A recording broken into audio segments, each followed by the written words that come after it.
Bom, vamos lá. Vamos prosseguir, tem coisa assim. 159 a gente acabou de ler. E vamos agora, tem o 159A. Esse dispositivo ele foi feito pela reforma, tá? Criando um Fundo Nacional de Desenvolvimento Regional, com os objetivos de reduzir as desigualdades regionais e sociais.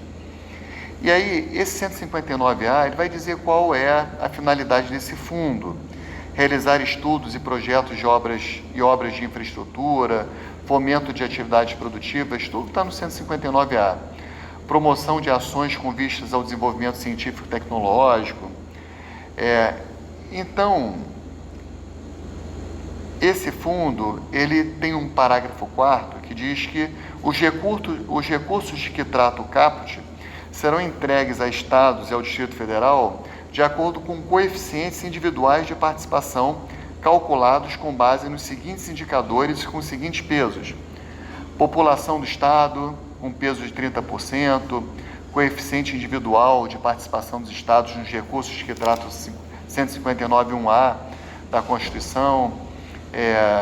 Então, o que me parece aqui? Isso é um assunto que a gente está tentando entender ainda, mas, ao que parece, a Constituição quis, além do Fundo de Participação dos Estados e Fundo de Participação dos Municípios, criar esse Fundo Nacional de Desenvolvimento Regional. Eu imagino, pessoal, que esse fundo ele vai ser custeado com os tais dos 3% ali, que é dito, né, aqui, né, do produto da arrecadação, aliás, 3% para aplicação em programas de financiamento do setor produtivo da região norte, nordeste. Lembra que eu falei disso? Me parece que esse fundo está atrelado de alguma forma a isso, mas para mim não ficou muito claro quais serão os recursos desse fundo, certo? Ele depende de lei para sua regulamentação, e é algo que foi introduzido pela reforma. A gente está um pouco perdido porque ainda não foi implantado, certo? Então, provavelmente os alunos das próximas disciplinas já vão conhecer esse fundo mais no seu funcionamento prático. Hoje é algo que me parece um pouco teórico, mas também fica a pesquisa aí para a gente fazer, tá, Ananias? Tem uma remissão aqui falando que é o artigo 13 e 15 da emenda. Aham. Só que eu não entendi muito bem. Traz um monte de faixa de valor, tem a ver com isso da onde vem. Possivelmente. É o 13 e o 15. Você consegue abrir para a gente, Ananias? Artigo 13 e 15 da emenda 132? Esse é um desafio também, tá, gente? A emenda 132, ela alterou mais de 200 dispositivos da Constituição. E ela em si tem um monte de artigos também que não foram incorporados na Constituição. Então, a reforma realmente, ela mexeu em muita coisa, né? A gente fez no grupo de monitores a leitura de toda a emenda e da lei, o projeto de lei, mas a quantidade de informação é muito grande. São informações que serão consolidadas aos poucos, né? Até para os professores, a reforma é um desafio por enquanto, assim como foi a reforma da emenda constitucional 18 de 65. Houve um tempo para a gente absorver. Quando veio, por exemplo, o Código Civil agora em 2002, né, também houve um tempo para ser absorvido. Tanto é que agora está havendo uma ampla reforma do Código Civil. Então, existe um tempo de absorção, é normal. Mas a gente está pegando tudo aquilo mais importante, né? Então, olha, artigo 13. Os recursos de que trata o 159A da Constituição, com a redação dada pelo artigo 1º dessa emenda, corresponderão aos seguintes valores atualizados de 2023 até o ano da entrega pela variação acumulada do IPCA ou outro índice que venha substituí-lo. Então, gente, isso não é matéria de direito tributário, estão vendo? Aqui não é uma repartição de receitas tributárias. Isso é o seguinte: foi estipulado qual vai ser o valor do orçamento que será destinado a esse fundo. Beleza? É uma matéria de direito financeiro. Não tem divisão de tributos aqui. Vai pegar 8 bilhões de orçamento em 2029 e vai depositar no fundo.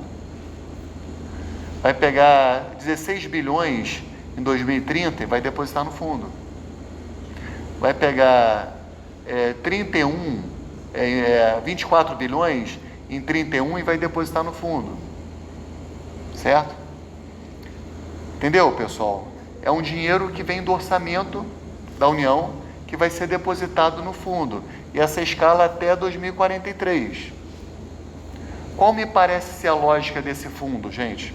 E eu estou raciocinando aqui em voz alta com vocês. Tá? Qual é a lógica? Em 2033 vai acabar o IPI. Em 2033 vai acabar o IPI, vai acabar o ICMS, vai acabar o ISS, né? Que são tributos que vão ser substituídos pelo IBS e pela CBS. Eles vão acabar. Então eles estão já prevendo aqui que vai haver uma diminuição na arrecadação dos fundos de participação dos municípios, né, e dos estados por conta do fim do IPI. E esse 10% dos estados exportadores também vai acabar. Então, esse fundo me parece que é uma forma de compensar estados e municípios pelo futuro falecimento do IPI. Tá legal? Só que isso é matéria de direito financeiro, porque não tem nenhum tributo envolvido aqui, tá vendo? É um valor do orçamento da União que já está sendo constitucionalmente destinado. Diga.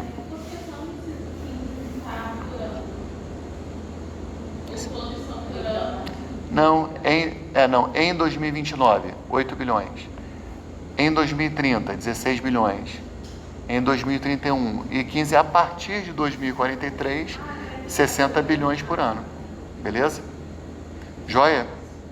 Isso eu nem vou ensinar para os alunos no ano que vem, tá, pessoal? Porque isso é matéria de direito financeiro. Eu vou só mencionar. Não tem repartição de tributos aqui, não. E obrigado, Maria Clara, de ter me chamado a atenção desse artigo 13. Tudo bem? Realmente estava lá na remissão. Entenderam isso, gente? Mais ou menos? Tá? Não, falando sério, dá para entender?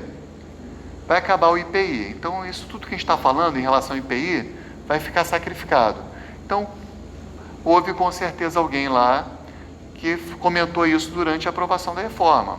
Fala, gente, vai que vai perder o IPI, bora criar esse fundo aí para compensar um pouco essas perdas que estados e municípios terão. Tudo bem? Entendido?